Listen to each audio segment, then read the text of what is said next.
Good evening. I will now call to order the meeting of the Chautauqua County Legislature on July 24th, 2024. Would the clerk please call the roll? Mr. Anthony. Here. Mr. Bankowski. Here. Mr. Buchanan is absent. Mrs. Gustafson. Mr. Harmon. Here. Mr. Heiser. Here. Mr. Johnson. Here. Mr. Landy. Present. Mr. Larson. Here. Mr. Nelson is absent. Mr. Nebel. Here. Ms. Parker. Here.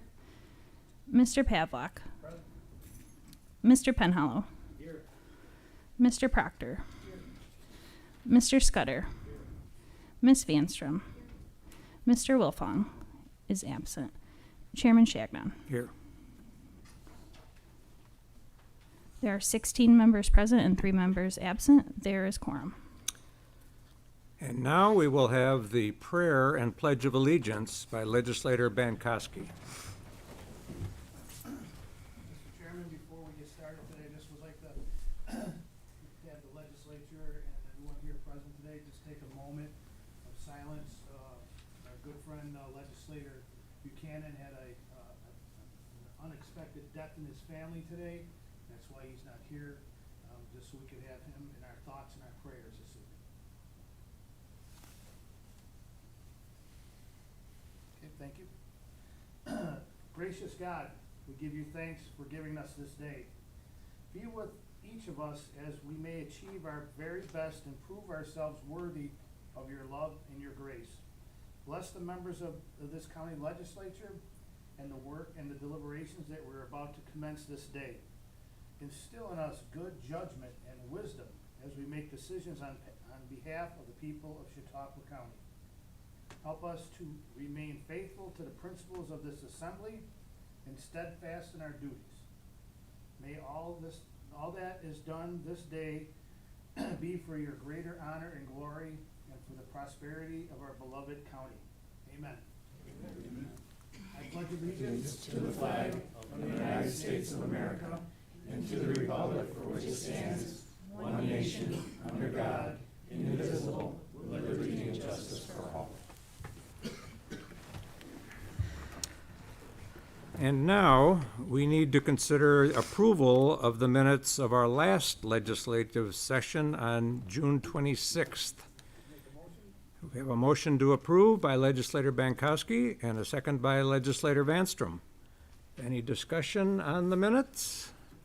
Hearing none, all those in favor, please say aye. Aye. Opposed? Carried. And we now have time on our agenda for the first privilege of the floor. Members of the public may comment on any subject relating to any local law, resolution, or motion appearing on tonight's agenda.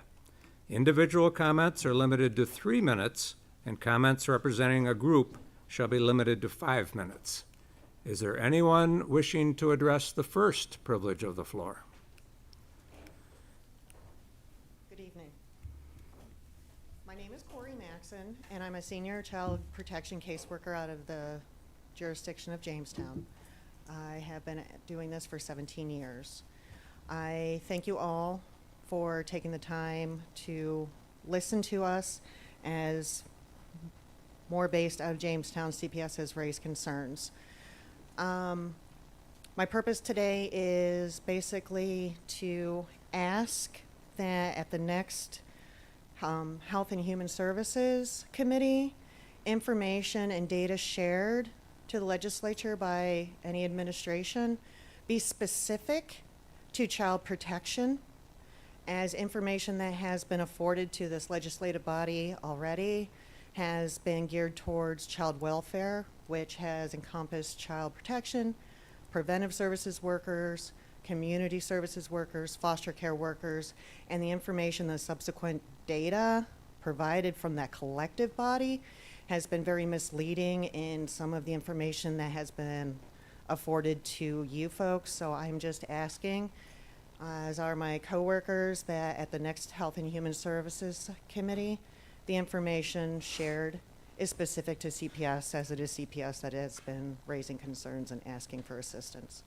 Thank you. Thank you. Anyone else wishing to address the first privilege of the floor? Yes, I'm Doug Champ, 225 Bowen Street, Jamestown, New York. I'm here tonight to kind of look at, with you, two resolutions in front of you. And I have some issues and some applause. The first one deals with septic systems, which, of course, I think we all realize that that's a precursor to having lake health, and the necessity of that is a good thing to follow through. The second one deals with what I call a allocation of local money to support the continued evaluation in a feasibility study of HABs. For those who don't know me, I was trained as an environmental biologist. I spent most of my time in the energy business, so I can talk endlessly about either one of those. And also a resident of this area, other than my military time, on the lake, in the lake, around the lake for over 75 years. I know the lake well, and the issues in front of you tonight is whether or not the allocation that you're going to get from the Army Corps of Engineers is going to enhance the whole aspect of what the lake is going through, which is eutrophication, because the lake has been aging for centuries. It's a shallow lake, and a lot of issues are associated with shallowness in water. However, recently you gave $1 million Chautauqua Institution to go to the Jefferson Project. And the Jefferson Project has certain mandates and associated values as well. Also, I believe they're going to receive sustainable funding through the state of New York to the tune of $9 million over a period of years. So the reality is this, is that if you contribute this money, and remember the matching funds are on an annual basis. So if I'm correct on the math, if it's a $3 million project, you're contributing a half of that value over a period of 3 years in increments. So that's a huge share of local assistance for any federal funds, 50% match. Okay, now the Army Corps, and I've worked with him in the past in different places, has a mandate, okay, and that's okay. I'm not arguing about, because a grant, every politician loves grants, okay? They like them, they want them, and that's nothing bad about that. But what we have here in Chautauqua Lake is a Game of Thrones, which are lake thrones. We have thrones for weeds. We have thrones for herbicides. We have thrones for watersheds. We have thrones upon thrones. So I ask, why are you continually allocating money until we have a game-changing element, which is lake manager? Why do you continue to throw money away, or two, when you don't have somebody controlling the aspects? You have a Chautauqua Lake Alliance, which I know quite well. They have certain mandates. They run certain projects, and they allocate this and they allocate that. What's the success value unless you measure the outcomes? So I ask you tonight, are you going to spend this money, and a year or so down the road, when your contingency accounts need an addition, where's that money coming from? Thank you. Is there anyone else wishing to address the first privilege of the floor?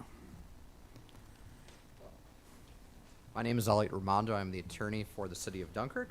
I just wanted to speak out to say that the city is in support of the county resolution, specifically dealing with the city of Dunkirk. There were some modifications made to that resolution to reflect where the city is with the Dunkirk Fiscal Recovery Act. Specifically, the city is working with the state and the Office of the State Comptroller to address structural deficits within the city budget. We're getting the audits up to date as we speak. We should be done with 2022s at the end of this month, and we are willing to work with the county and state to ensure that Dunkirk's fiscal finances are well managed. Thank you. Thank you, Elliot. Anyone else wishing to address the first privilege of the floor? Seeing no one, I will close the first privilege of the floor. Olivia, take us away. There are no veto messages from County Executive Wendell from the June 26th, 2024 meeting. Our office has received the 6 communications as listed on the agenda. If you would like a copy of any of these items, please let our office know. And that brings us to our presentation for this evening on the Chautauqua Lake Aquatic Ecosystem Restoration Effort. And I would like to introduce Dr. Marion Devers. In person. Hi, I think that I've spoken to a lot of you remotely or via a recording over the past week. So thank you once again for your attention for those of you who have already seen this presentation. And I'm happy to be here. Thank you for the invitation. I'm going to talk a little about, I'm going to first put my slides up.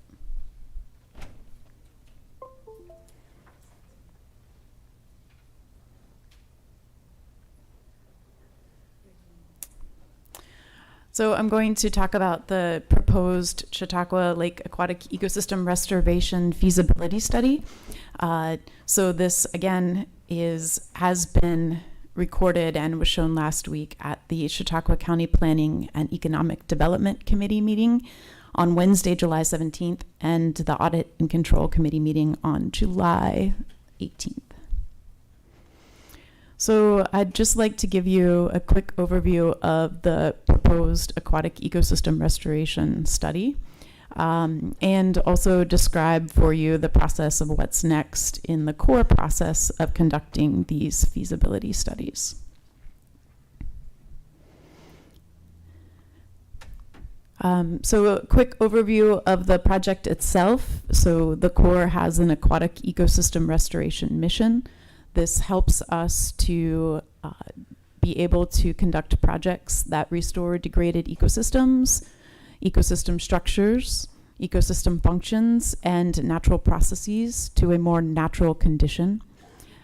In particular, this project was authorized under Section 12016 of America's Water Infrastructure Act of 2018, which is also Public Law 115-270. So in this, the Corps was authorized specifically to conduct a feasibility study for ecosystem restoration and flood risk management for Chautauqua Lake, New York. So this project was authorized in 2018. An authorization gives the Corps permission to conduct the study, but it does not provide the funding, the matching funding to actually conduct the study.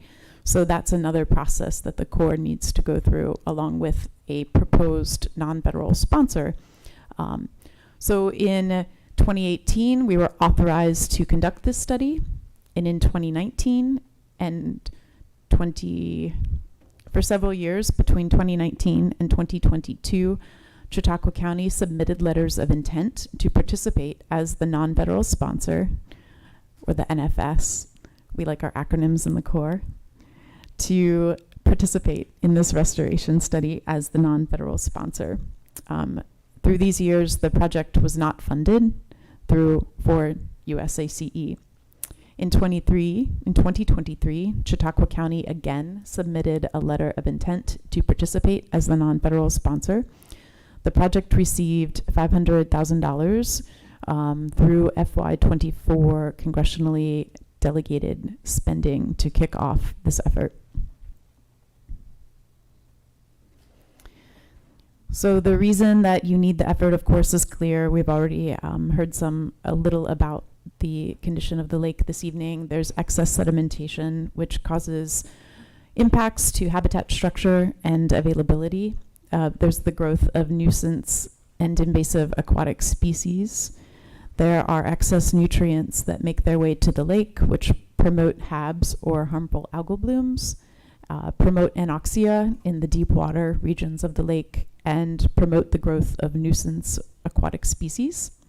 And of course, increasing precipitation or changing precipitation regimes and changing temperature regimes increase that sedimentation and runoff and really increase HABs and anoxia. And I think the interesting thing about this is all the work that the foundation that's been built by the community, the research and the work that has already been done to really promote, to understand the system and to start addressing some of these problems. So in 2010, there was the Chautauqua Lake Watershed Management Plan, which started to reduce sediment and nutrient inputs to the lake. There's ongoing research by research institutions and universities such as the Jefferson Project, Bowling Green, the University of New York at Fredonia, SUNY Oneonta, SUNY ESF, and others. And then there have been, of course, previous studies and ongoing efforts, such as the macrophyte management strategy, dredging reports, and we toured around the lake a little bit earlier today and saw some of the dredging equipment that is used, or the gathering, the harvesting equipment that is used to remove invasive or nuisance plants.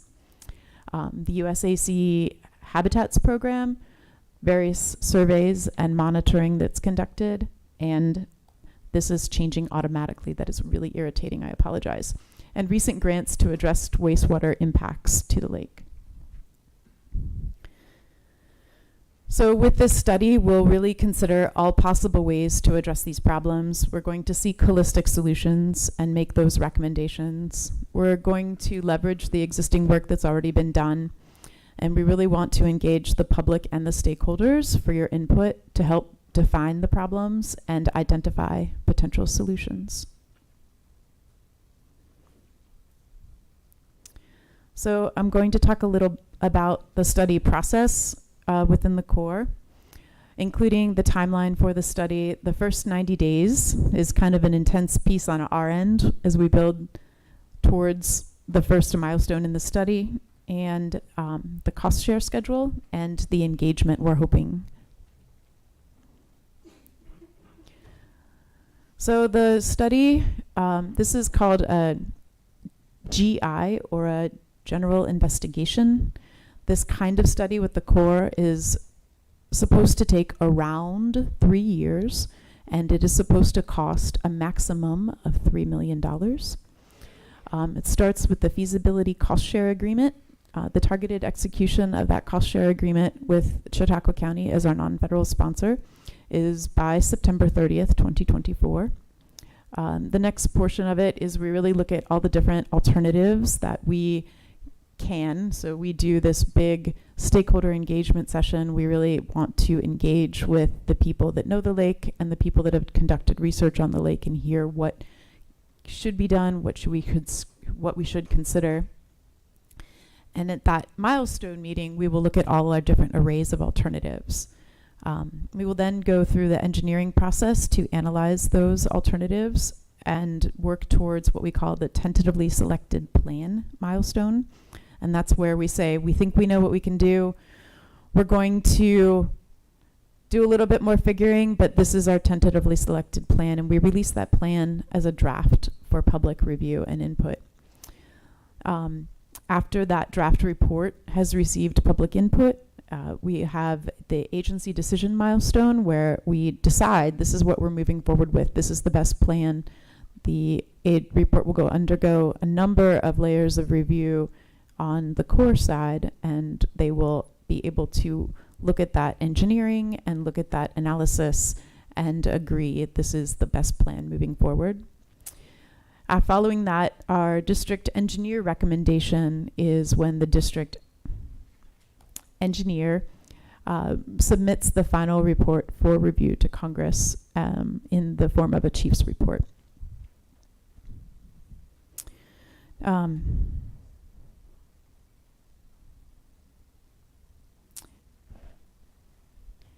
On my screen, it's informing me that my computer is about to restart. This is the best time for it. The first 90 days are a very intensive part of the process for us in the Corps. This is when we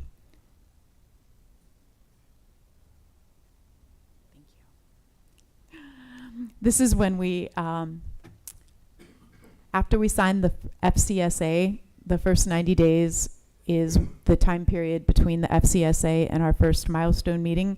So within that time period, we are refining the scope, schedule, and budget. We will develop the project management and review plans, and we will formulate those initial array of alternatives that we will analyze. A big part of this is project scoping.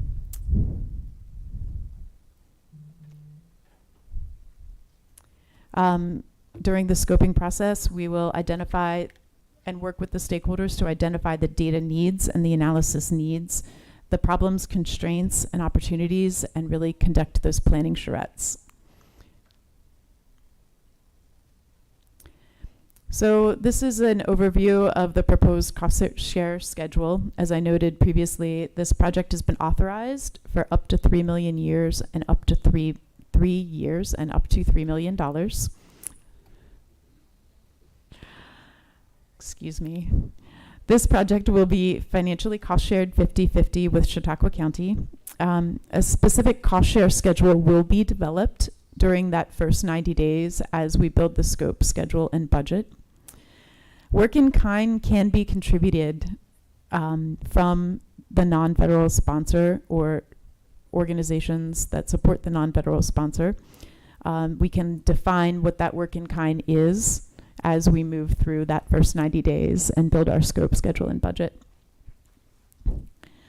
Generally, we need the cost share, we need the contributions annually by September 1st, prior to the start of the new fiscal year, which begins October 1st for the Corps. However, the start of this project will likely be after September 1st, which is when we would normally request the funds. So there is a period of catch-up shown in this schedule where we may need up to $600,000 from the non-federal sponsor in matching funds by December 30th. This depends on the schedule and the scope budget that we develop during the first 90 days.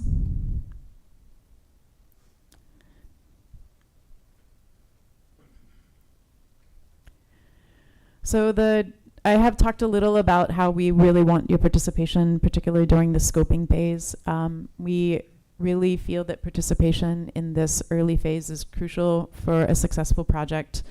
We would like your input on defining the problems, defining the opportunities, the constraints, and the objectives. What is realistic? What should we be trying to achieve here?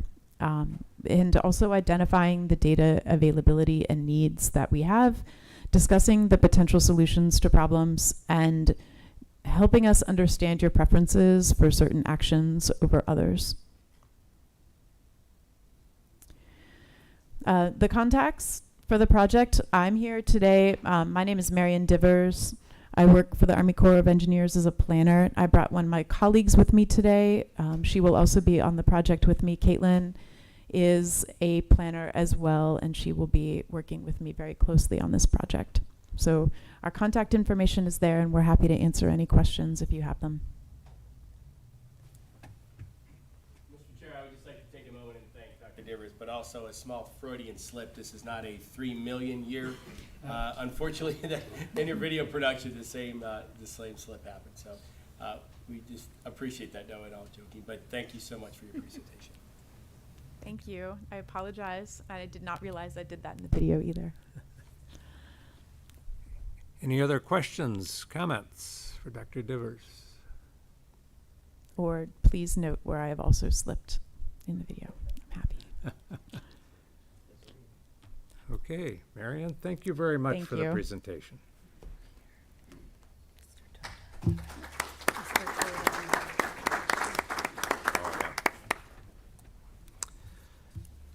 Okay, and now we have 2 public hearings. So I will convene the first public hearing, which is a public hearing regarding a potential application for 2024 Community Development Block Grant funding through New York State Homes Community Renewal Housing Trust Fund Corporation's Office of Community Renewal and the use of said funding. Jessica, please take us away. Good evening, everybody. So I've brought with me Josh from Crick. This is a grant that in the past we have worked very close with Crick on. We've developed a really great relationship with them, so this is a partnership. So Josh will be presenting the second part of this public hearing for us. So let me start at the beginning. What is the program? And legislators, you should all have a copy of the document I'm about to read in your packets. The New York State Office of Community Renewal Community Development Block Grant Program, which I will heretofore call CDBG, is a federally funded program authorized by Title I of the Housing and Community Development Act of 1974. The program is administered by the Office for Community Renewal. The CDBG program provides funding to eligible communities for the development of projects that provide decent and hazard-free affordable housing, access to safe drinking water, proper disposal of household wastewater, access to community-needed services in local facilities, and foster micro-enterprise activities and economic opportunities through the support of projects that create and/or retain permanent employment opportunities that principally benefit low and moderate income persons. In New York State, the application process is separated by the type of activity, with requests for grants to assist with community planning, micro-enterprise, public facilities, and public infrastructure proposals falling under the consolidated funding application that is awarded through the Western New York Regional Economic Development Council. The Economic Development and Small Business Assistance applications are accepted year-round. Funding opportunities for the housing activities for the state's 2024 funding allocation were announced on May 13th of 2024, and the applications are due on July 31st, 2024, just around the corner. So the activities under the CDBG program must meet the national objectives and therefore must benefit low and moderate income persons, must aid in the prevention or elimination of slums or blight, and must meet community development needs having particular urgency. There are income levels set for the individuals who would potentially qualify for the program benefits. They're based on household size and income. So for a one-person household, the benefits of this program would apply only to those with a maximum income up to $46,800. For two people, $53,450, and on in accordance with the chart in front of you. The entities that can apply for these different programs are cities, towns, and villages with a population under 50,000 and counties with a population under 200,000. In 2024, there is approximately $100 million available in funding for the different types of eligible activities. The maximum funding limits for different types of entities for towns, cities, villages, that maximum is $750,000, and for a county, the maximum would be $1,500,000. The application process for these program and funding opportunities includes gaining public input. So Chautauqua County, through this public hearing process, is seeking public input, especially from low-income residents, on whether or not to apply for the CDBG funding under the 2024 funding allocation, and if so, what type of program we should pursue. Again, eligible uses of the CDBG funding include decent and hazard-free affordable housing, access to safe drinking water, proper disposal of household wastewater, access to community-needed services in local facilities, and fostering micro-enterprise activities and economic opportunities through supportive projects that create and/or retain permanent employment opportunities that principally benefit low and moderate income persons. Again, citizen participation in the planning and implementation process is critical. Therefore, the public interest is sought in before we seek funds and agree on a proposed application for use of those funds.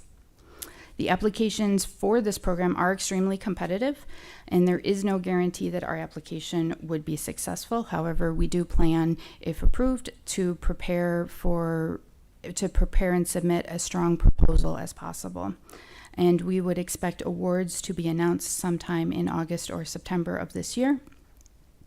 if we are awarded funding for this program, we would hope to begin implementing the program in late winter, early spring. And the way that we have run this program before has largely focused on septic systems and well work. So we would hope that if we were to implement this program again, and that would be the way that we went, then construction of those different sorts of private infrastructure would occur in spring of 2025 and fall of 2026, because winter is not a good time for this work. So that's the first public hearing. If there are questions, I'm happy to answer. Are there any questions for Jessica in regard to this potential CDBG grant application? Legislator Larson. Mr. Chairman, looking at the page 2 of the handout, indicates that in 21, Chautauqua County was awarded $238,000. 12 septics and 5 wells were done. So 17, that's an average of 14,000 per septic or well. Sounds a little high. How much administrative, what percentage of the 238,000 that year, what percentage of 275,000 is taken by various entities for administrative purposes? So we're happy to answer those questions. That is the bulk of what Josh will be presenting in the following public hearing. That's the second public hearing. We'll be discussing what happened with that grant. Well, maybe we don't need to hear the bulk. Maybe we just need to hear a simple answer to the question. What percentage goes for administration? So for the, past grant, $195,250 were for the construction.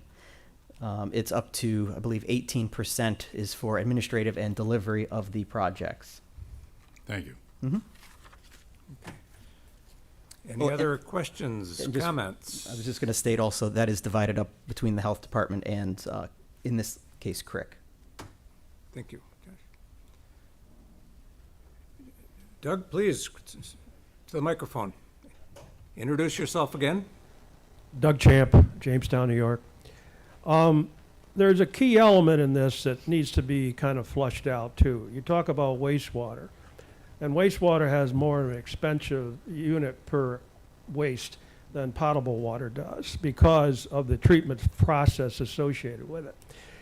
However, potable water is a sanctity of life, and how we control potable water in households, how we use it, how we flush it. In essence, we use potable water to flush our feces down the drain. And I would encourage that the future use of these applications have a connection between how we waste water and how we use potable water. So it's important to understand the dynamics in a household as to where that measurement works. So in designing your relief program for these various units that you're going to work on, you must look at potable water, how to save it, how to recycle it, making use of it in a different way than what we've done.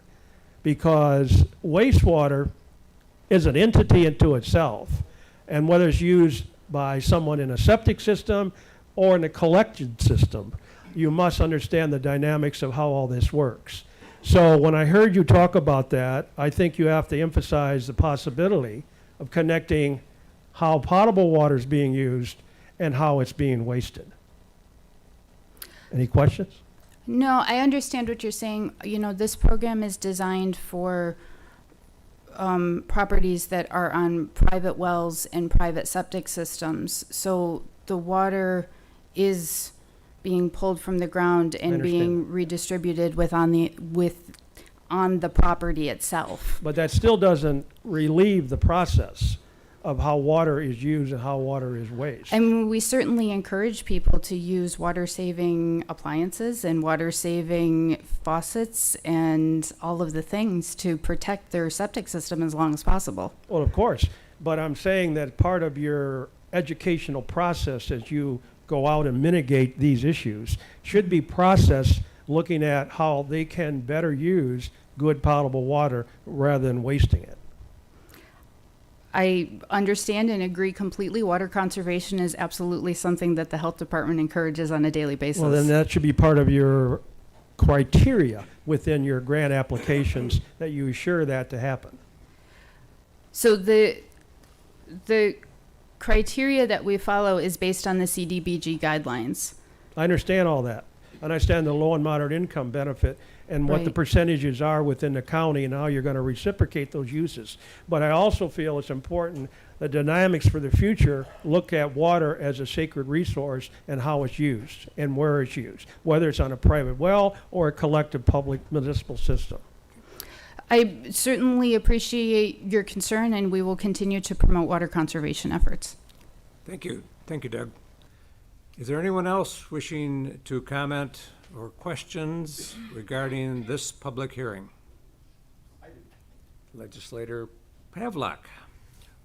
At this time, are you aware of any participating towns or cities or villages within our county that are also applying?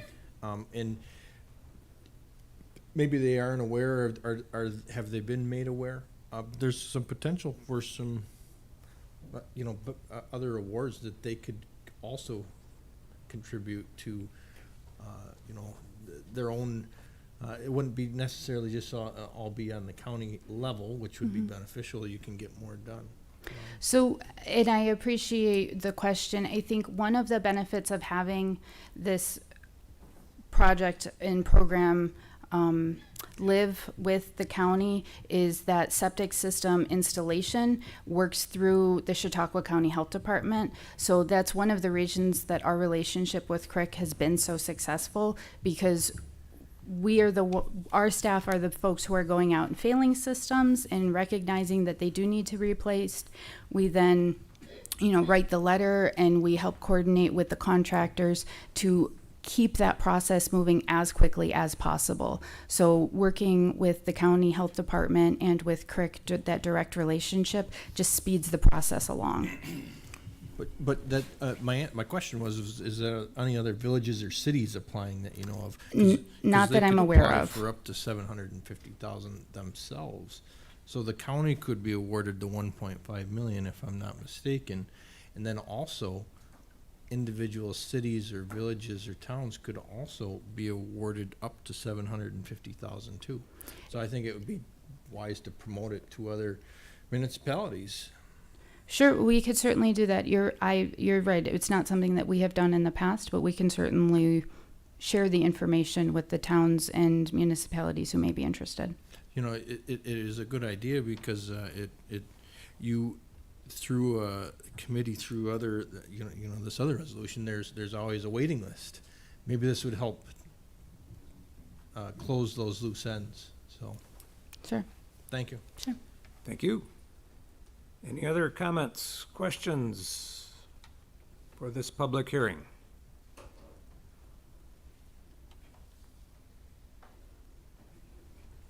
Yes. Please introduce yourself.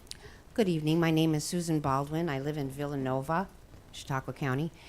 And I am very interested in this lady's giving an opportunity for water, because my water, I've been here like 2 years ago. I told you they drilled around in my water. Sorry, my flashlight's on.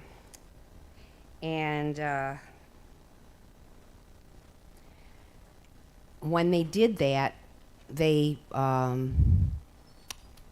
ruined my water. My water has got chromium, strontium, lead, arsenic, barium, iron, manganese, and I took that to the Chautauqua County Health Department and the Cattaraugus County Health Department, because I also found that the entire village of South Dayton, just over into Cattaraugus County, has 661 residents that have bad water, including iron so bad.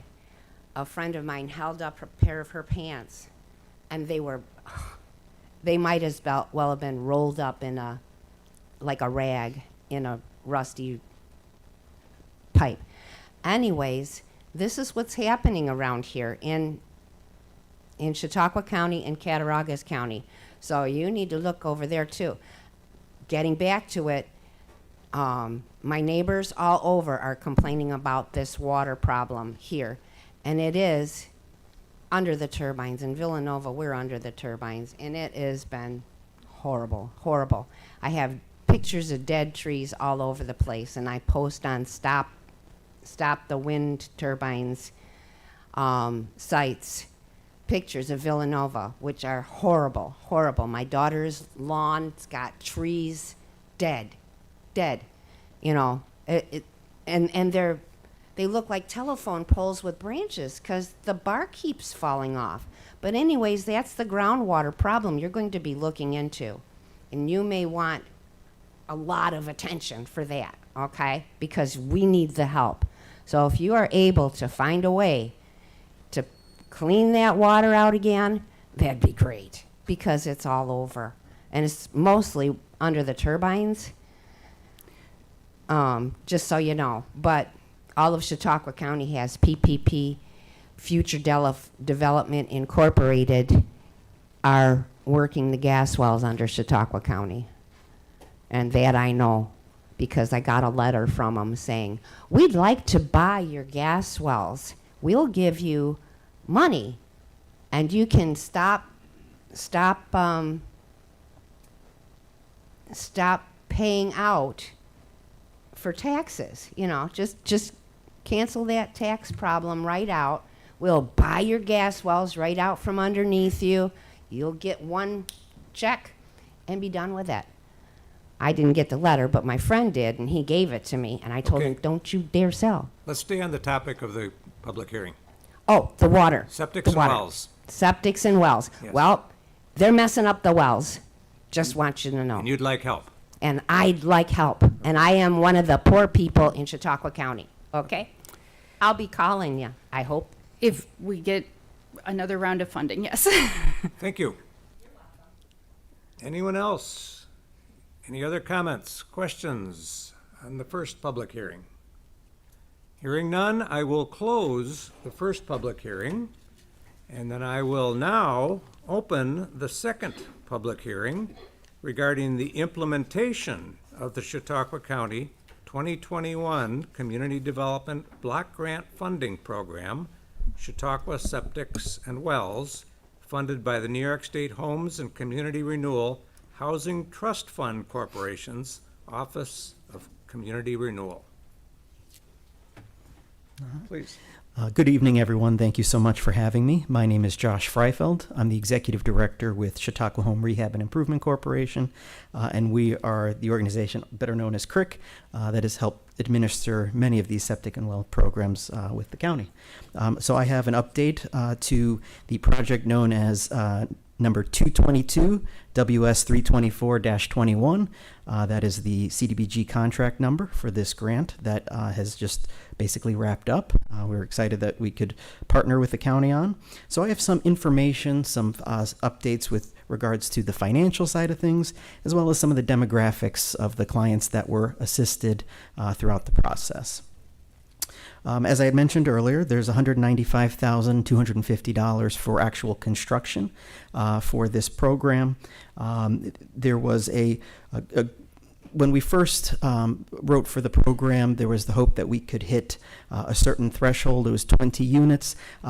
As we slowly went through the program, it was quite apparent that a lot of the contractors that we work with, the prices were elevated, and as such, we had to actually reduce the number that we anticipated hitting from 20 to 17. This round. 17 was still a good number. Of that breakdown, we had 5 well replacements and 12 septics that were replaced. We had a average for the project. It was about $11,485. The whole septic average was about $13,000. So septics were a little bit more expensive, certainly than in years past, and even the wells were a little bit higher. There were some that needed to be drilled at different depths and had to be moved around a couple of times, and that kind of raised the costs. But overall, we were excited to complete 17 projects. All of the projects were completed by the end of June, which was great. The program, there's a 30-day closeout period, and we are in that time frame right now. So that's why we wanted to present this second public hearing during that time frame. Included in those costs are things like permit fees, there are design fees. We have a good relationship, obviously, with the county, the health department. They would go out, fail septics, things like that. We would have a first man go out and work with the health department to make sure that we had a good, viable system that was going to be put in. So it was a very good program. The state continues to sing the Chautauqua County's praises for the well and septic programs that we've had. We are an example that they show throughout the state. We have a very good program, a very succinct program. So when something happens quickly, we can kind of get to it and work with the health department for that. Of those 17, 40 total people were assisted. It was about an average household size of 2.3 people. Everybody was under 80% median income for the county, so all 17. 2 of the 17 were below 30% median income. 3 more were 50%, so it was a total of 5, and then everybody else was 51% to about 75% median income for the county. I do not typically read the actual addresses, but I have the municipalities that they were a part of, and in the notes you have some information on that as well.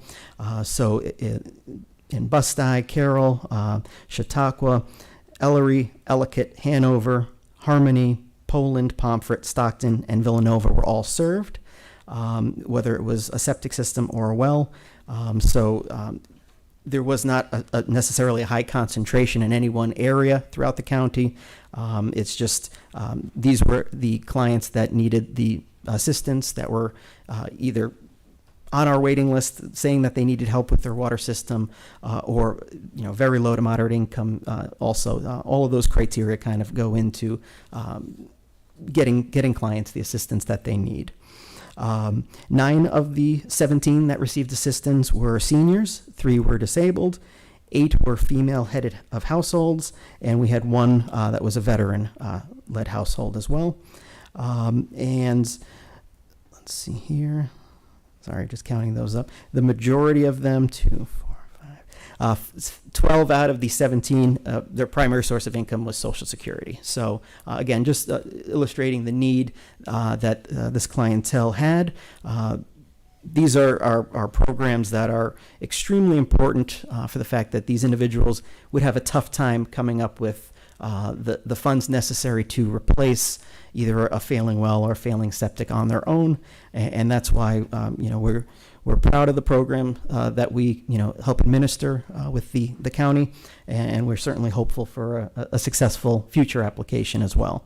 I did also just want to make mention, while those are limits in the applications, 1.5 million, they very rarely want to see a municipality go for that entire amount.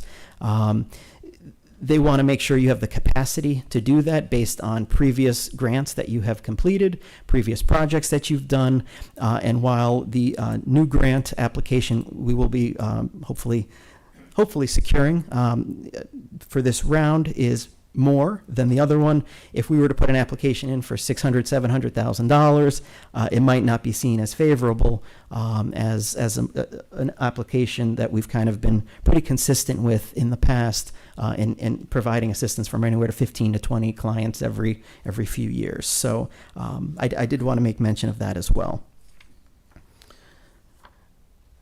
Are there any questions on any of the information I presented? Yes. I apologize if this is out of sequence, or if you said this. But what's the usual time frame for this kind of thing, from like first application to actual work done and completion? Because you have a very specific number of, sewers and septic systems that you're working with. Correct. So it really just depends on when the program kind of kicks off. Typically, you see about a 3 to 6 month period from the time we would receive the application. The health department goes out to either fail the septic system or we do the well inspection, and hopefully within 6 months it's to contract. There are some extenuating circumstances, again, depending on if it's in the winter. It's a lot harder to do some of these projects, so it might delay it a little bit until they get some better weather. But it's typically we try to see it within 3 to 6 months from the time we get the application to getting all the necessary inspections out there. Okay, thank you.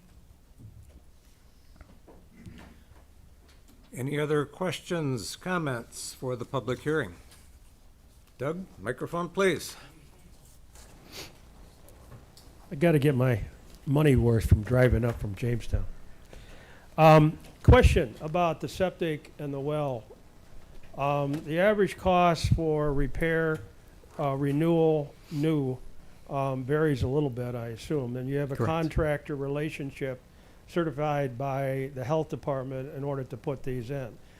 Is that done on a individual basis by choice and that they work with their own selected contractor so that work is then done? Or is there a possibility for you to have an aggregate contractor to do installations for all of this work at a lower cost?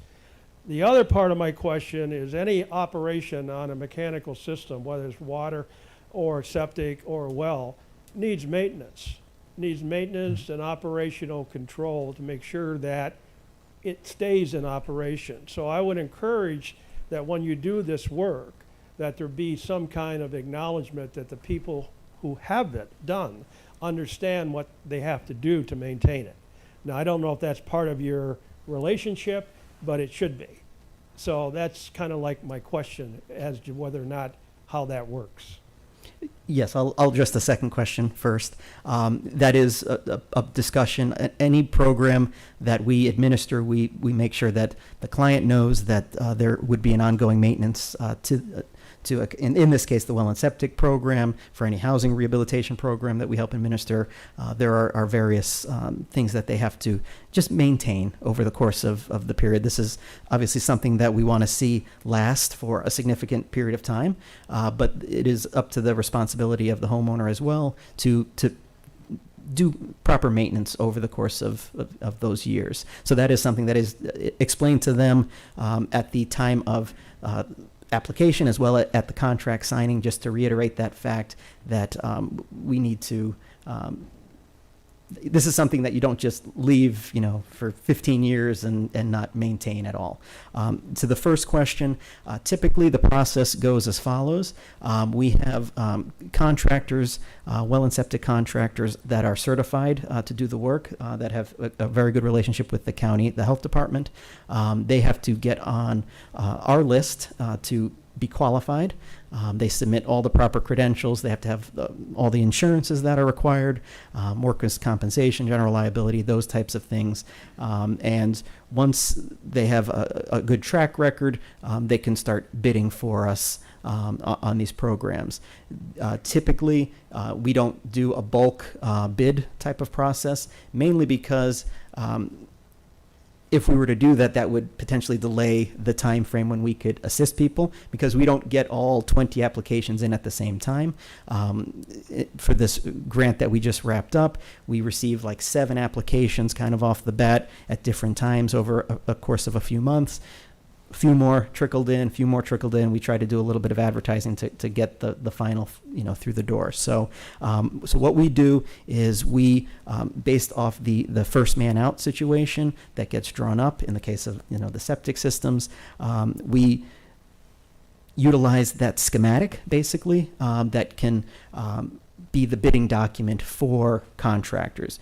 Typically, we will have anywhere from 3 to 5 contractors bid on an individual project, and then we take the lowest responsible bidder based on a whole host of criteria. So, Can I just? yes, please. I would say also, unfortunately, following Josh's second question, first approach, unfortunately, when we go out and fail these systems, that's oftentimes the best point at which we do that outreach of the importance of maintaining it in the future. Because frequently the reason we're out there failing something is because it has not been maintained. So when our staff is out there meeting the homeowner, doing the dye test, uncovering the components and looking at them, that is our opportunity to engage in public education as well, and we absolutely do that. Are there any other questions, comments for the second public hearing? Seeing no one, I will close the second public hearing and thank Jessica and Joshua for your participation and your presentations. Thank you. Thank you so much. Now on our agenda, we have a need to renew and amend Resolution Number 181-24, titled To Accept New York State Department of Health Lead Rental Registry Program. So first, we need a motion to renew Resolution 181-24. Legislator Bankowski makes that motion, and seconded by Legislator Vanstrom. Is there any discussion on the motion to renew Resolution 181-24? Hearing none, all those in favor, please say aye. Opposed? It is renewed. And now we will need a motion to amend Resolution 181-24 is in line with the changes that have been laid on the desk. So we would be looking to amend the resolution by substitution to what has been laid on the desk. Do I have a motion to amend? Legislator Scudder and Legislator Parker seconds the motion to amend. All those in favor of amending Resolution 181-24, please say aye. Opposed? It is amended.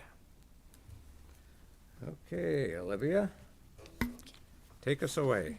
Okay. Resolutions 192-24. Confirm appointments of acting county executive. Excuse me?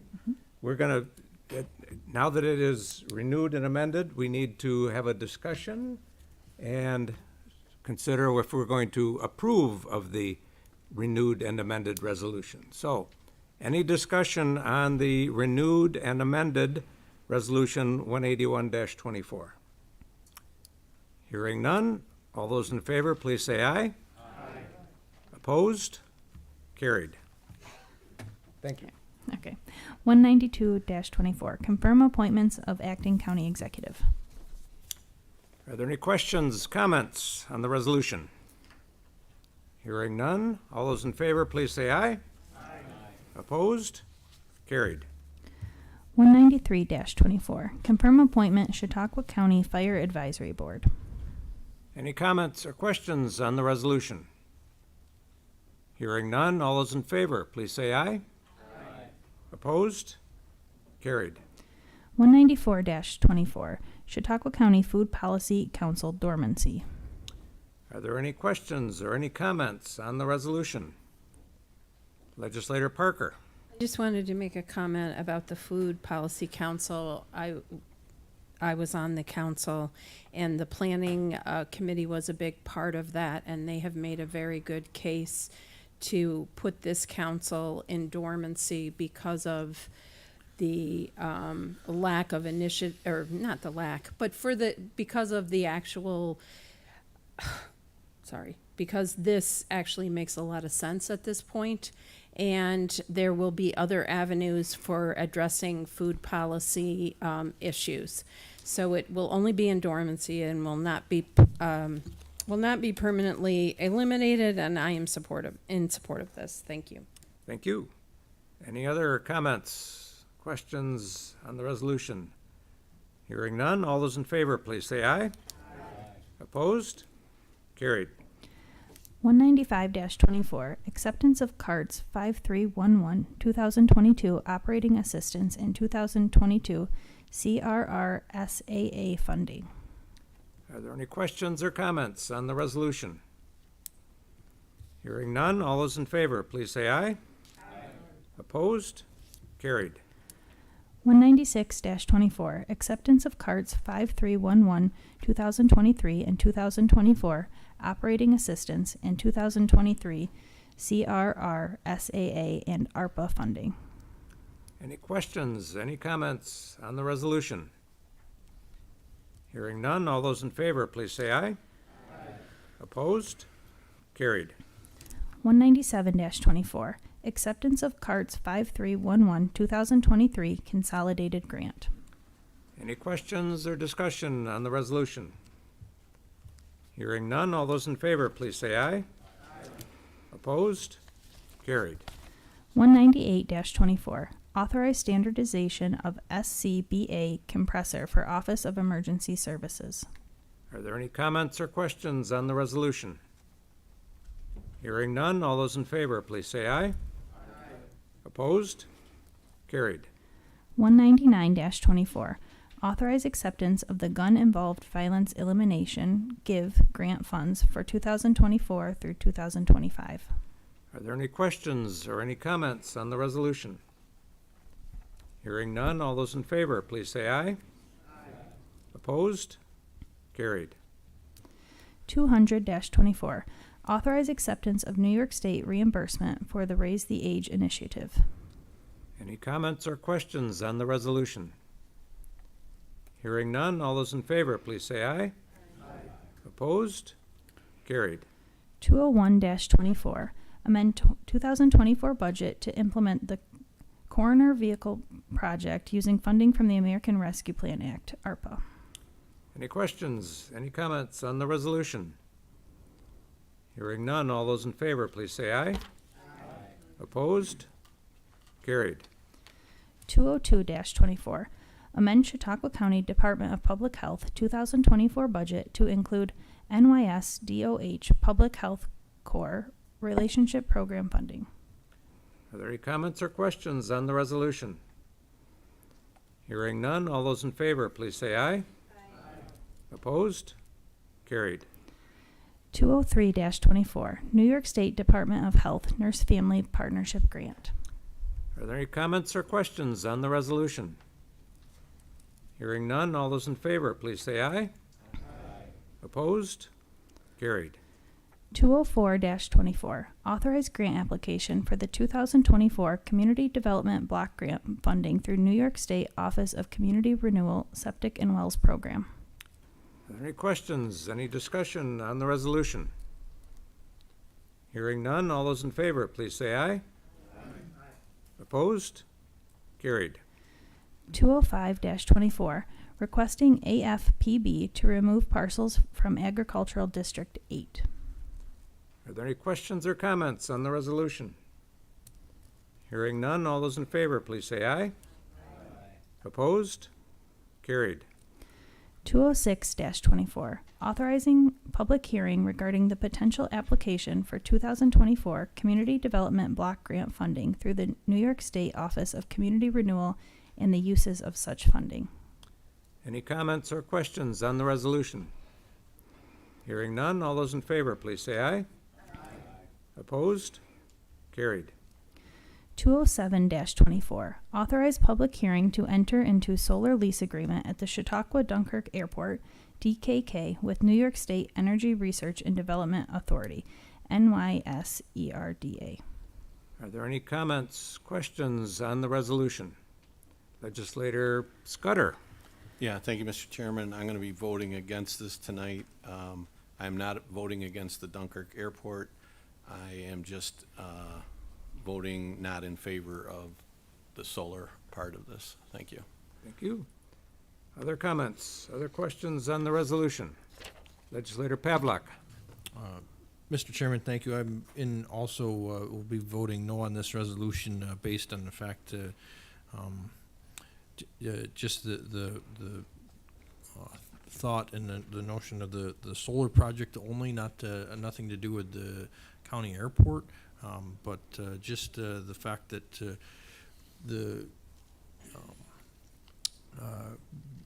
I just disagree with the solar projects that have been so heavily funded by other taxpayers' dollars and programs that I just can't continue to support them. I wish that we would research other potential energy sources. So, thank you. Thank you. Other questions, comments? Legislator Johnson? I just agree with the two prior gentlemen. As a frequent user of the Dunkirk Airport, I love it.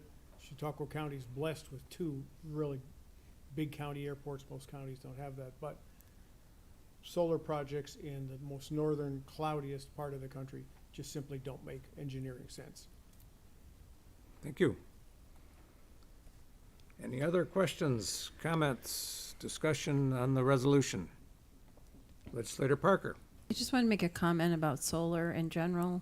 In Chautauqua County, I just visited the Audubon Center today, and they have solar panels on their roof, and they receive 50% of their energy over the course of a year from those solar panels. So I will be voting in favor of it. Thank you. Thank you. Any other questions, comments, discussion on the resolution? Hearing none, would the clerk please call the roll? Mr. Anthony? Yes. Mr. Bankowski? Yes. Mr. Buchanan is absent. Mrs. Gustafson? Mr. Harmon? No. Mr. Heiser? Yes. Mr. Johnson? No. Mr. Landy? No. Mr. Larson? Yes. Mr. Nelson is absent. Mr. Nebel? No. Ms. Parker? Yes. Mr. Pavlock? No. Mr. Penhollow? No. Mr. Proctor? No. Mr. Scudder? Ms. Vanstrom? Mr. Wilfong is absent. Chairman Shagnon? Yes. Okay. There are 6 yes votes, 10 no votes, and 3 members absent. The resolution fails. Mr. Chairman, I'd like to change my vote to no, so that it leaves open the possibility I can move to renew this resolution as a prevailing member in the vote tonight. Okay. Clerk so noted.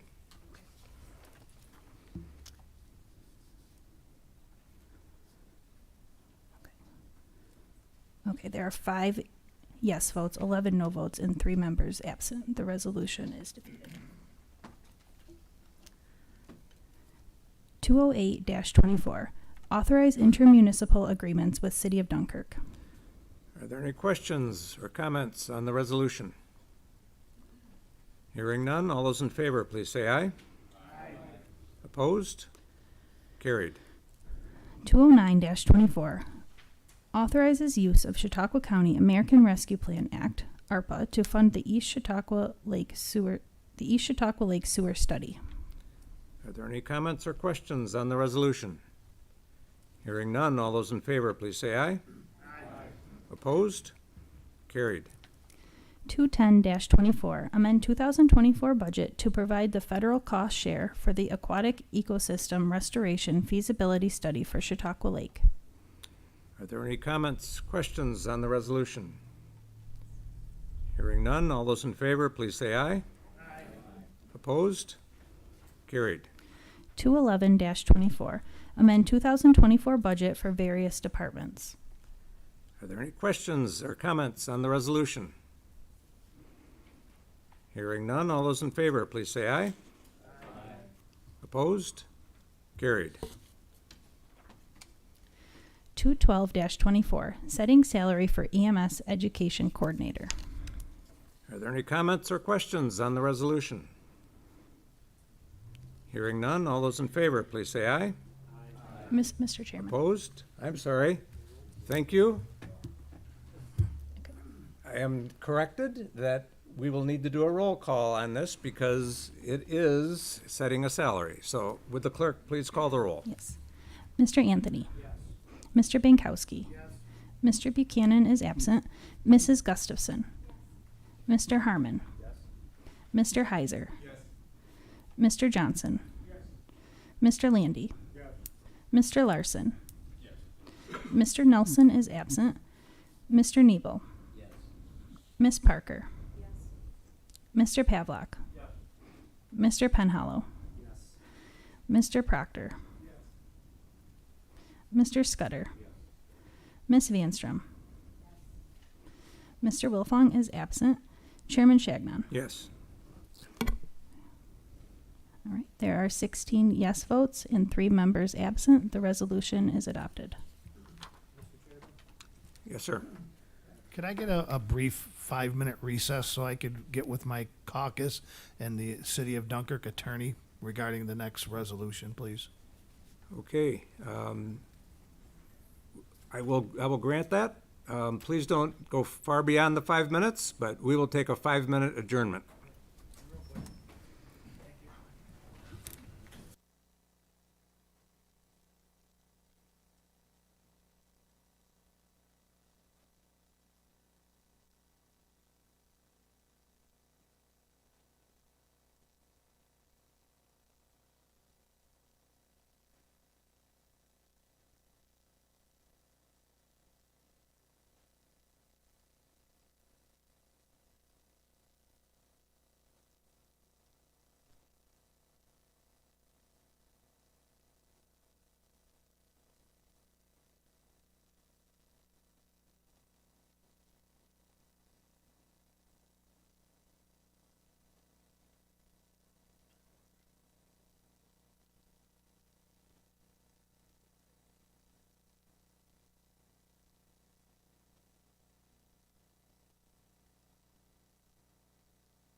for staying to the 5 minutes. And I see a couple more joining us. So I will reconvene the meeting at this point, and I would like to interrupt the next course of events by bringing your attention back to the resolution that number 18124 that we renewed and amended. It turns out there was a typographical error in the presentation. Yes. It's a good thing because that gave the Post-Journal reporter an opportunity to tell me that there was a typographical error in the calculation. So with great appreciation to Greg Bacon, if you would look at that resolution to renew and amend, the first line, which is proposed to have changed, is for account A4090.1, Personal Services, Environmental Health. The number that is presented is 195,397. It should be 387. Total was off by $10. So I would entertain a motion to correct the typographical error in the resolution that we just renewed, amended, and passed, to make that correction, to make it 387. Motion by Legislator Scudder and a second by Legislator Bankowski. Any discussion on the motion? Hearing none, all those in favor, please say aye. Aye. Opposed? Carried. Thank you for that, allowing me to take care of that housekeeping now. And I'll turn the agenda back over to the clerk. 213-24, requesting financial audit of the City of Dunkirk by New York State Attorney General's Office. Questions, comments, discussion on the resolution? Legislator Bankowski. Yes, Mr. Chairman, after the brief conversation we had with the city attorney and our caucus, I'd like to make a motion that we table this resolution due to conflicting information that we were given. I second that motion. We have a motion to table by Legislator Bankowski and a second by Legislator Parker. There is no discussion on a motion to table. So at this time, would the clerk please call the roll on the motion to table Resolution 213-24? Yes. Mr. Anthony? No. Mr. Bankowski? Yes. Mr. Buchanan is absent. Mrs. Gustafson? No. Mr. Harmon? No. Mr. Heiser? No. Mr. Johnson? No. Mr. Landy? No. Mr. Larson? Yes. Mr. Nelson is absent. Mr. Nebel? No. Ms. Parker? Yes. Mr. Pavlak? No. Mr. Penhallow? No. Mr. Proctor? Mr. Scudder? Yes. Ms. Vanstrom? No. Mr. Wilfong is absent. Chairman Shagnon? No.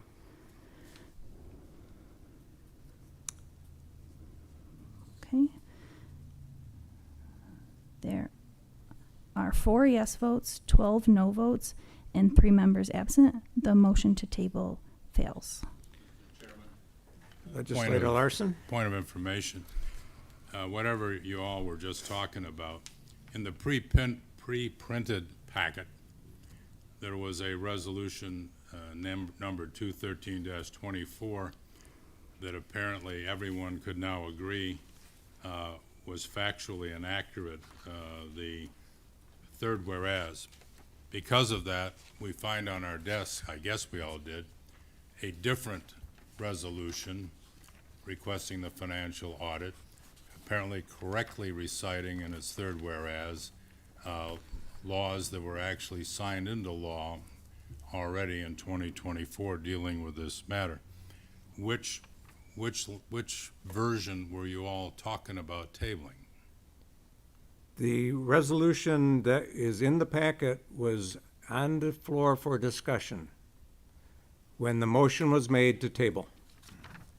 Thank you. And I'm of the understanding that we are going to anticipate a motion to amend by substitution. I would think. Thank you. You're welcome. So, further questions, discussion on the resolution as presented in the packet. Legislator Parker.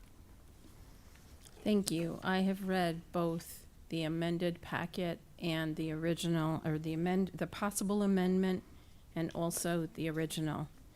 I called the Attorney General's office today, and I was told by the Attorney General's office that the county legislature and the county executive, there is no provision for them just calling or sending a letter to the AG asking for an investigation. This is very much like the motions that we are trying to eliminate. This is like a wish list. The county legislature and the county executive have the wish that the AG investigate the city of Dunkirk. I am not trying to ignore or avoid any kind of legal investigation, but this overreach without evidence whatsoever is a county overreach, and it has no meaning. And that is why I'm voting against it. The city welcomes an AG investigation. To me, that says when you call, whether you're a county legislature, a county executive, or just Joe on the street, they are going to refer you back to local law enforcement. And in the instance of a state issue, they will likely call the state police. I don't know the specifics of that, but that's what I was told. So this is meaningless, and the state and the city of Dunkirk is working diligently. The county's not giving them this bond that they say they need. The state is helping them with that. I believe in New York State law, and there is a New York State law that was passed that allows the comptroller to have complete communication and control over what happens. If the comptroller decides he thinks there needs an investigation, as we know from December, when the comptroller came in and told the legislature that the North County Water District was being funded by county taxpayers. They required, we know that the comptroller takes care of all these things. We know that the IDA has been dinged by the comptroller. We know that what the comptroller's job is. He works for New York State.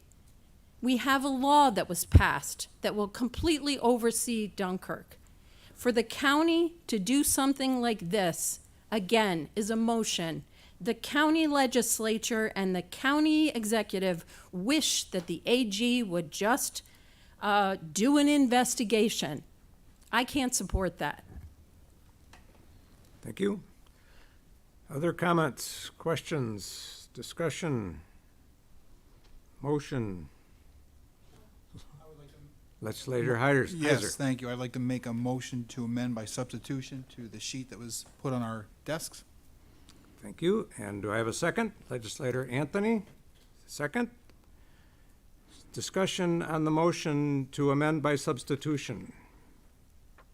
Any discussion? Hearing none. All those in favor of amending the resolution 213-24 by substitution, please say aye. Aye. Opposed? Carried. So now we have on the floor for discussion the amended version of 213-24. Legislator Larson. Thank you, Mr. Chairman.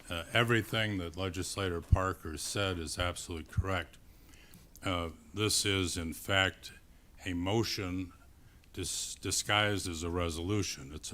Our motions, which hopefully are largely gone away, are expressions of sentiment over things we have no legal authority over. There's no allegation here that any county money is in jeopardy in the city of Dunkirk's unfortunate financial circumstance. The allegation that the city of Dunkirk has asked Chautauqua County on multiple occasions for financial assistance, that applies to 27 towns, 2 cities. How many villages have we got left now? I'm not sure. Forestville went away and Cherry Creek went away, maybe 13 villages. We wind up handing out money to all these municipalities. So maybe when the town of Ellery finds out that it had a clerk that stole money, and is this legislature going to call for the Attorney General to come into Ellery to take a look-see at how a clerk managed to steal thousands of dollars because the county once in a while sends occupancy tax money or whatever to the waterways and whatnot in Ellery? I don't think we're going to do that. So Ms. Parker is absolutely correct. However, what I'm going to do is reluctantly honor the request of the council for the city of Dunkirk, who walked in here tonight and told us that this language is acceptable to the city of Dunkirk administration, so I'll vote for it. Thank you. Thank you. Other comments? Legislator Scudder. Yeah, thank you, Mr. Chairman. Because in the same way, the only official Dunkirk leadership that I heard from was their council, and they were in favor of this. If they're in favor of it, I will be voting in favor of this also. Thank you. Thank you. Other comments? Legislator Bankowski. Yes, Mr. Chairman, I'm going to be voting no on this. Again, I think there's a lot of miscommunication amongst the mayor and the finance committee, and there's still a lot of questions that should be answered before we move forward on this. I think we would do our due diligence by allowing them at least a couple months to get their house in order. I mean, I believe that Mayor Dovias and her new council people have been working diligently to rectify these situation that has was kind of dumped on them. But I think by doing this, we're just putting more roadblocks in front of them, and it's not going to benefit the city of Dunkirk. So I'll be voting no. Thank you. Other comments, questions, discussion on the amended resolution? Legislator I just Parker. wanted to add to what Legislator Bankowski said. We have been having conversations with a number of council members. There is one council member here. I believe that Mr. Raimondo speaks for the mayor also, and I feel that based on conversations with other council members, that is still unclear what the city wants, and that is why Mr. Bankowski asked if we could table this. And I agree with what he says about the path forward. Thank you. Other comments, discussion on the amended resolution? Legislator Nebel. Mr. Chairman, the city of Dunkirk will at some point be requesting, I think, direct financial assistance or shared services from the county. The city has severe financial problems. That's part of the record. The city of Dunkirk is part of the county. I would like to help them. But before I do, I want to know how the city has gotten to the point where it has, and what is being done to correct that situation. And we have, as mentioned earlier, we've heard from the city attorney. He's in favor of this resolution. Therefore, I will be supporting it as well. Thank you. Thank you. Anyone else? Any other comments? Discussion on the amended resolution? Legislator Pavlak. Thank you, Mr. Chairman. This evening, I'll be voting in favor of this resolution as well, primarily based on the information that my colleague, Mr. Nebel, stated, and also I just want to make sure that the taxpayers that are living in the city of Dunkirk are being thought of in the sense that this fall some new tax bills are going to be going out, and it's not going to be too favorable for them. And I think that as a county legislator, I think that it's important that we ask the state to look into the situation to see if anything transpired, and if not, that's great. But like Mr. Nebel stated, if the county is in need of supporting the city of Dunkirk, I'd be much more able to do so, knowing that this investigation was completed. So, thank you. Thank you. Any other comments, questions, discussion on the amended resolution? Legislator Parker. I just wanted to add that I appreciate that everyone is so concerned about what the city of Dunkirk wants right now. I think a couple of days ago, there was absolutely no concern of that. And I hope that in the future, that the city of Dunkirk's, what they support is actually considered greatly rather than ignored as it was in the initial introduction of this resolution. Thank you. Anyone else? Any other comments, questions, discussion on the amended resolution? Hearing none, would the clerk please call the roll? Mr. Anthony. Yes. Mr. Bankowski. No. Mr. Buchanan is absent. Mrs. Gustafson. Mr. Harmon. Mr. Heiser. Mr. Johnson. Mr. Landy. Yes. Mr. Larson.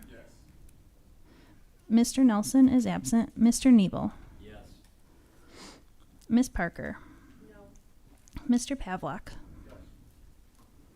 Mr. Penhallow. Mr. Proctor. Mr. Scudder. Ms. Vanstrom. Mr. Wilfong is absent. Chairman Shagnon. Yes. Okay. There are 14 yes votes, 2 no votes, and 3 members absent. The resolution is adopted.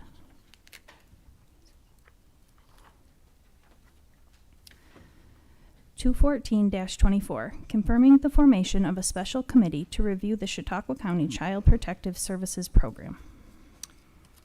Are there any comments, questions, discussion on the resolution? Legislator Gustafson. As a member of the Human Services Committee, I feel it is important that we note that our committee has requested the supervisor of CPS provide us with monthly updates on the plan that is already in place to rectify the concerns that have been raised by the CPS workers. I feel that we need to honor that commitment with the department, and I do not think at this time that we should be creating a subcommittee. Thank you. Thank you. Legislator Parker. I am in support of establishing a subcommittee for the CPS caseworkers because 50%, or 7 out of 14, which is the total of CPS workers that are active, not what was told to us at the Human Services Committee. 7 out of 14 Jamestown CPS workers have asked for our help repeatedly over the course of 7 months. They are still asking for help. The legislature has a responsibility of oversight, and we here have an opportunity to develop a short-term, positive, collaborative special committee to do this action. I believe I was told the story the other day without identifying or non-confidential information by a CPS worker. She told me that she had gone to get, well, I'll give you the first part. I asked her about the Jamestown Police Department. She said the Jamestown Police Department's excellent. They're usually there. CPS calls them apparently in Jamestown approximately 2 times a week. And this particular day, she went to a house and she could hear screaming inside that house. She could not go inside the house until a police officer came. Any EMS, anybody who's taken CPR or AED knows you have to have a safe scene before you go in. And if you and with the CPS workers, they have to have a police officer to make that visit safe. She sat there. There was some big, there was a large emergency in the Jamestown Police Department. Could not come. So she waited an hour listening to people screaming, children, adults, possibly a domestic violence situation. I don't know. She didn't specify. This is a problem we could discuss in a subcommittee. This is a problem we could sit down and listen to our caseworkers, Dunkirk, Jamestown. A short-term, positive subcommittee, collaborative, and as I said before, the legislature has a responsibility of oversight. I believe my colleague is speaking to that too. Thank you. Thank you. Legislator Vanstrom. Yes, good evening. I just want to comment. I work directly downtown Jamestown. Sirens go off all day long, and the police are hustling and bustling. They do an excellent job in the city, especially with the high number of calls and emergencies that they have to tend to on a daily basis. Thank you. Thank you. Legislator Gustafson. Mr. Chairman, I just want to say I absolutely have the highest regard for the CPS workers and for law enforcement, and that my decision to vote against this in no way reflects that. I do want to say, though, during our committee meeting, there was indication that there have been no union grievances, there have been no human resource complaints, and by doing this, by intervening in what the department has already set forth for their plan, we are setting a precedence that the legislature has input on departmental plans. That, at this point, is why I don't feel we should have a subcommittee. Thank you. Legislator Parker. I would just like to say that that is not a full story about what are the complaints and the discussions, mainly complaints that have been made through the chain, the leadership chain. So it's interesting that we were told there were no HR complaints, but I have some longstanding HR complaints that I was told about. I don't have any wish to look at this and say who did this, who didn't. I know these CPS workers have gone through the chain of command to make complaints. And I think we need to listen to them. I think they are necessary in order to find solutions that are positive for all of CPS. Thank you. Thank you. Other Legislator Pavlak. I won't be supporting this tonight, just on the precedence that forming a special committee is something that is the responsibility of a committee chair. We've established that, and as a committee chair, I wouldn't want the full legislature to circumvent my decision to form or not form a special committee. So I wish that those are the premises that I'll be favoring. I also agree with Ms. Gustafson on her viewpoint that as serving on the Human Services Committee, we expect to be updated of the situation monthly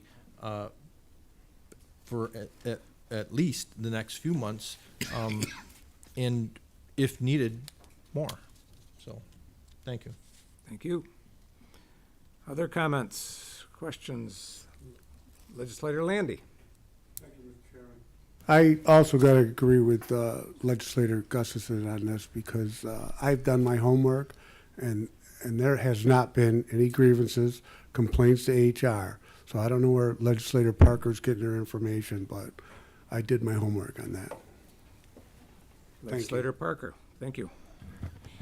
I mean, we could find this out if we formed a subcommittee, whether or not the actual chain of command. But I believe in the CPS, and I don't know in detail that you, when you're a worker, you talk to your supervisor. Your supervisor talks to your to the certification director. The director talks to the commissioner. Those complaints have taken place. Not every complaint has to go straight to HR. There is a chain of command to be followed. Thank you. Thank you. Legislator Nebel. But, Mr. Chairman, again, why does it have to be a subcommittee? Why can't it be dealt with in Human Services? And I'd like to ask a question. We have the Human Services Chairman. Is he in favor of the subcommittee? No, I'm not. Marty, and as a follow-up, is a majority of your committee in favor of a subcommittee? No, they're not. Okay, so I guess in summary, we've got one person on human services who is requesting a subcommittee. 1 out of 5. Again, I think let's deal with this within the committee. Mr. Chairman, last month I questioned whether the legislature should be involved in an issue that I feel is an executive branch issue. And I feel the same way this evening. Now, I'm not saying that this issue can't come under the purview of the legislature at some time, but I don't think that time is now. So I'll be voting against this resolution. Legislator Parker. Okay, I think this is really interesting that we're talking about handling this in the Human Services Committee, and I think I would like to invite. I'm not inviting anyone because I'm not the chair, but I think if we have another forum, if we want to invite discussion in Human Services, I would be all for that. Thank you. Thank you. Legislator Larson. Thank you, Mr. Chairman. Just drawing on my legal history, I congratulate our county attorney assigned to help us. Until a month or two ago, I had not found a part of our rules that makes the comments by my table mate and by Legislator Nebel off the mark. If you look at the title of the resolution, it calls for a special committee, not a subcommittee. And under our rules, Section 2 on committees, Rule 1B, the legislature may from time to time create special committees. Any resolution creating a special committee shall specify the powers and duties of the committee and the number of its members. So yes, it's true, and that's what I thought before our excellent counsel pointed out this alternative provision. It is true that any committee chair has authority to set up a subcommittee. I believe Legislator Parker, kind of tried to go that route and didn't get anywhere. So this other part of our rules, it's in the rules, it's perfectly anticipated. From time to time, the legislature can set up a special committee on any topic that it wants to be investigated outside of a regular committee or a subcommittee appointed by a committee chair. I have the strange feeling that if this resolution, and I hope I'm being cynical, I have a feeling if this resolution was sponsored by any one of the 14 Republicans in this legislature, it would have sailed through about 20 minutes ago. I hope I'm wrong on that. Thank you, Mr. Chairman. Thank you. Other comments, questions, discussion? Legislator Johnson.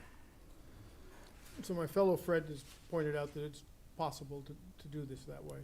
I just think, and I agree from the gentleman on the far side of the room, it's not the time. When the legislature decides to take up operational reins of what's going on in the executive function, we really need good reasons. We need to hear from the county executive.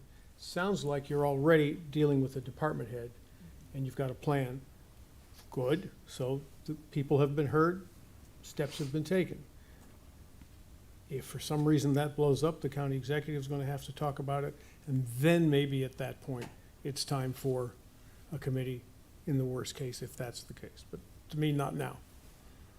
Thank you. Any other comments, questions, discussion on the resolution? Legislator Bankowski. I've just been waiting for my turn. I wanted to be last because I want to share a fun fact with everybody. Several years ago, when Mr. Pantelis was in charge of the landfill and he decided he was going to retire, we had no union grievances. We didn't have any HR problems or any of that stuff going on. We didn't even have one person from the landfill come and speak to the legislature saying we have a problem. His person who was underneath him at the time, I think his name was Gustafson, I think it was, who worked for him. You know, he's been there for 12 years. It was his turn to be in charge of the landfill. Before this guy worked one day, this legislature voted and passed to put a committee together to oversee the landfill. There was no union issues, no grievances, no HR problems, nothing. But we felt, I shouldn't say me because I voted against it, but the legislature voted to make this committee to oversee the landfill. Now we have, over the last 5-6 months, every month we've had at least 1 or 2 people from CPS coming here asking us for help.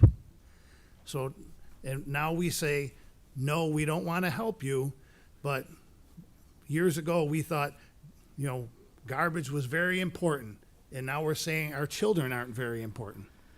So that's all I got to say. Any other questions, comments? Legislator Gustafson. I just want to say that when I made my comments, I stated that children, of course, are very important, as is CPS, and they are dealing with the problem. By having them report to us regularly, we're creating accountability, and we are overseeing from a committee level instead of a special committee level. Thank you. Legislator Proctor. Yes, Chairman, thank you.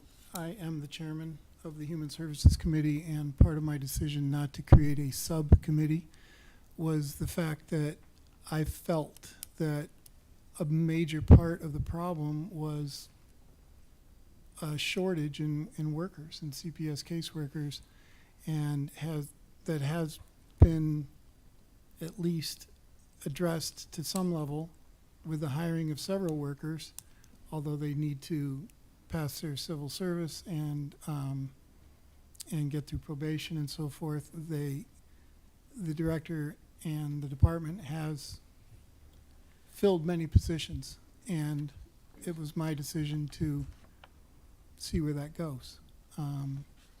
So that's why, a major reason why I decided not to create a subcommittee. Thank you. Thank you. Any other comments, questions on the resolution? Hearing none, would the clerk please call the roll? Mr. Anthony. Mr. Bankowski. Yes. Mr. Buchanan is absent. Mrs. Gustafson. Mr. Harmon. No. Mr. Heiser. No. Mr. Johnson. No. Mr. Landy. No. Mr. Larson. Yes. Mr. Nelson is absent. Mr. Nebel. No. Ms. Parker. Yes. Mr. Pavlak. No. Mr. Penhollow. No. Mr. Proctor. No. Mr. Scudder. No. Ms. Vanstrom. Mr. Wilfong is absent. Chairman Shagnon. No. Okay. There are 3 yes votes, 13 no votes, and 3 members absent. The resolution is defeated. All right, that brings us to, on our agenda, announcements. Are there any announcements from any legislators or county executives for the good of the order? Mr. County Executive. Thank you, Mr. Chairman. What you see on your desks are cell phone holders. This is part of our employee appreciation gift that we're giving to all of our employees. I'd also take just a brief minute, without a lot of fanfare, to recognize a few members that have met milestones.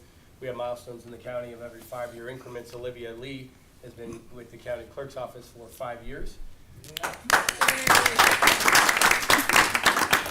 We also have 3 legislators who have reached their 10-year milestone. Legislator Terry Nebel, Legislator Lisa Vanstrom, and Chairman Pierre Shaga. Congratulations.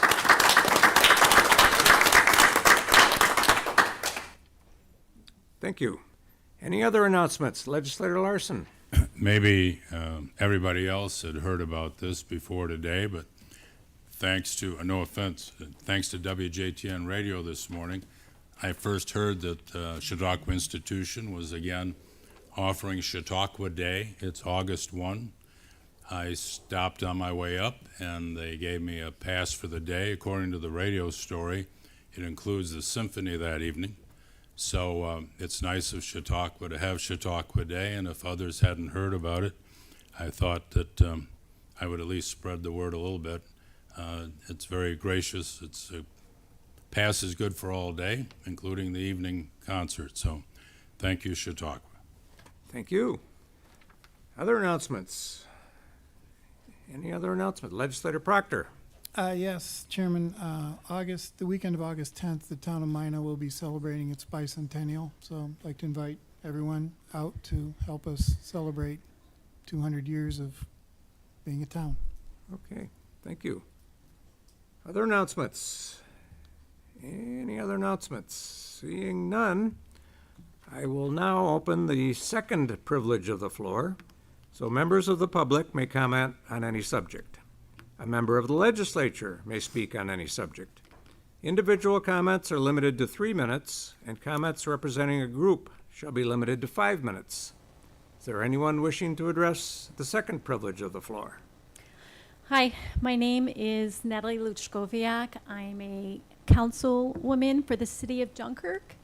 I wasn't planning on speaking, but I was 5 minutes late. Things can change, and here I am.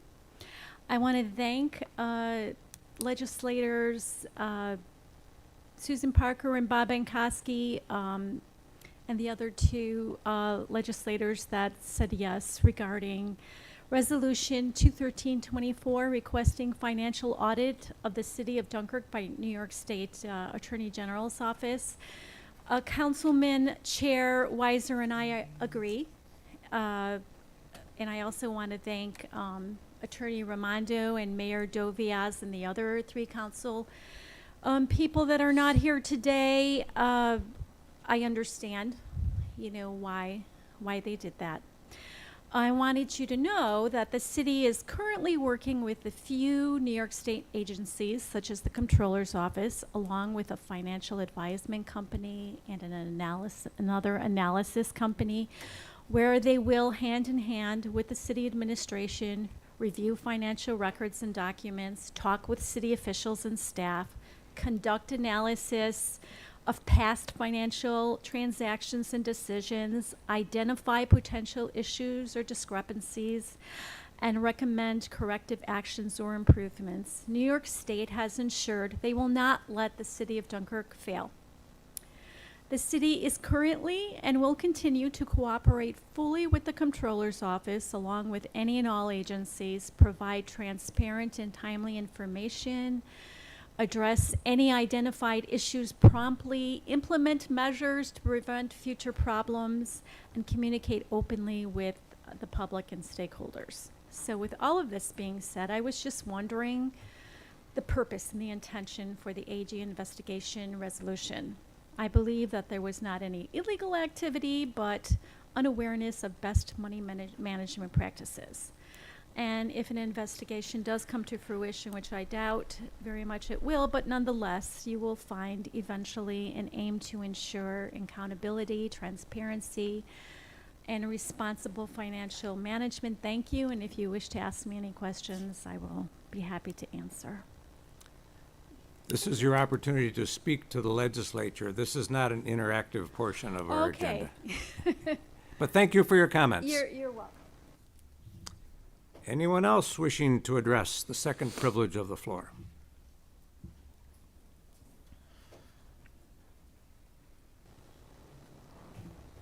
Hello. Again, my name is Susan Baldwin, and I'm from Villanova. And I'd like to point out my electric bill again. Last time I was here a couple of months ago, it was $341. Now, mind you, one person living in that house. This month, it is $209. I wasn't even home for a week. I spent it at my daughter's house because she was on vacation, so I didn't even turn on the television or a light. Over $200. What good is this green idea if I've got a turbine I can look out my back window and my bill is over $200 for a single person in a single house? Just saying. These things aren't saving anybody any money, and it certainly is going to put me in the poorhouse if I have to keep paying ridiculous electric bills. And I don't even have a driving car that works on a plug. I certainly don't have, I have gas heat. So that's not doing it. Just electric. Just lights, a TV, and an occasional batch of laundry. So I don't even know how to do it. I pulled all my plugs. I still have this problem. So please don't keep allowing renewables, because they're certainly not helping any of the communities in Chautauqua County.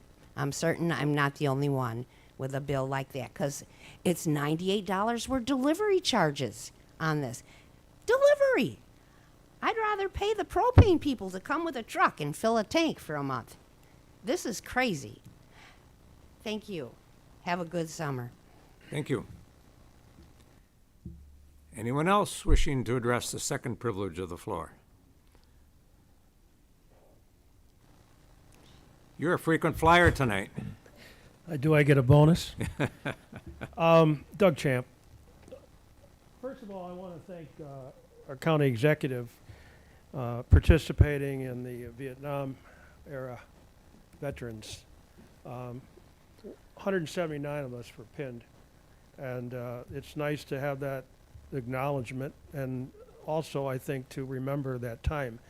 Some of you were too young for that, and now we're still running around as aged veterans, but that's an acknowledgement. A lot of stuff gets sent to me. For those who don't remember, I was chairman of Chautauqua County Energy Conference and Expo for 3 years, and been involved in energy issues not only here but across the country. And I get a lot of stuff sent to me from the state of New York for comment purposes.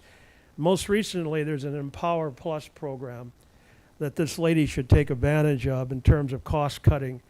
And my point is this: I do not know whether the county has an energy development use subcommittee. If it exists, if it doesn't exist, it should. And I would volunteer to be on that, because there are so many programs, so many opportunities that are going to other counties, because we're not applying for certain opportunities, which benefits you and your constituents. Whether or not it's a home, a business, a county industrial park, all of this is a valuable possibility. And I'm tired of not seeing Chautauqua County taking advantage of this. I'm not condemning any individual or any elected purpose, but I'm saying if you don't, and I don't agree with electrification as a mandate for our future, but if the dollars are out there, then we should obtain them for our uses. So I asked the question, I know there's no dialogue here, but would somebody tell me afterwards, do you have an energy advisory subcommittee? Because if you don't, you're missing out. I have over 100 invitations here of different things that can happen. Carbon neutral, green cooling, the list goes on and on.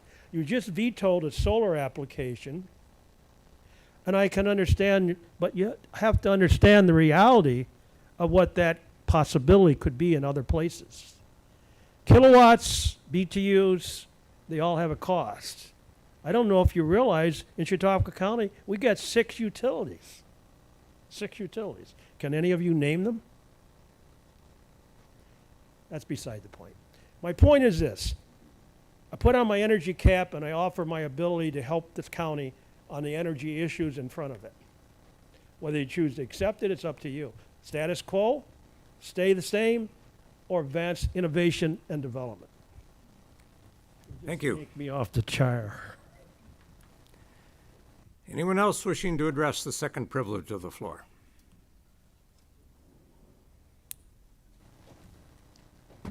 Getting a little late. Anthony Chota. I live at 144 Clifton Avenue in Jamestown, New York. I'm stating my opinions based on various media and newspaper reports.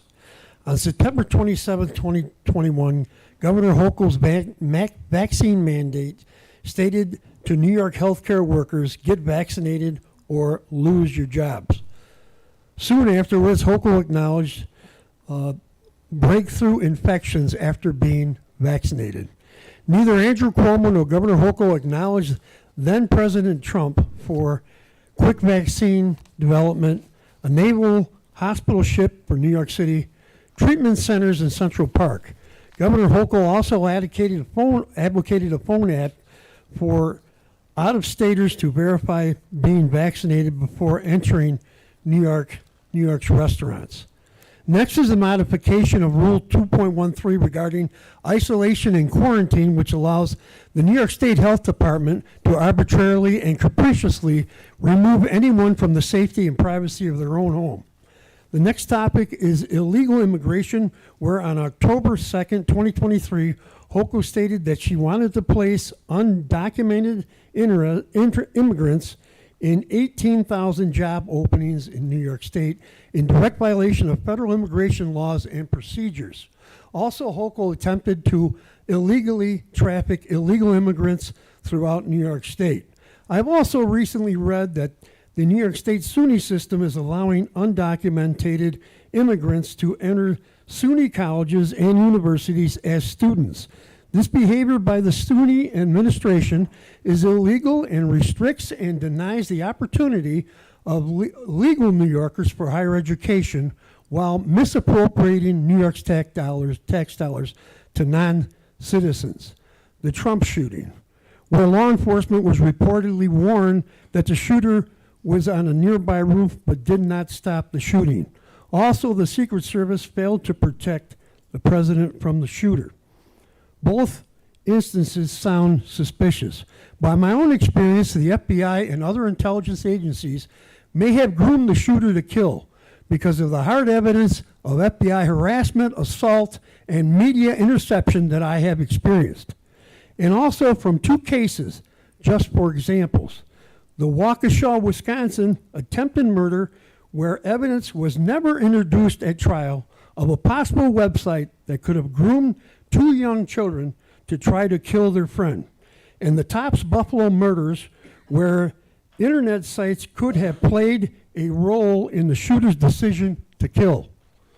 I've been trying to bring this evidence to Senator Schumer's attention for years, to get to the bottom of at least the crimes against myself by the FBI and other intelligence agencies.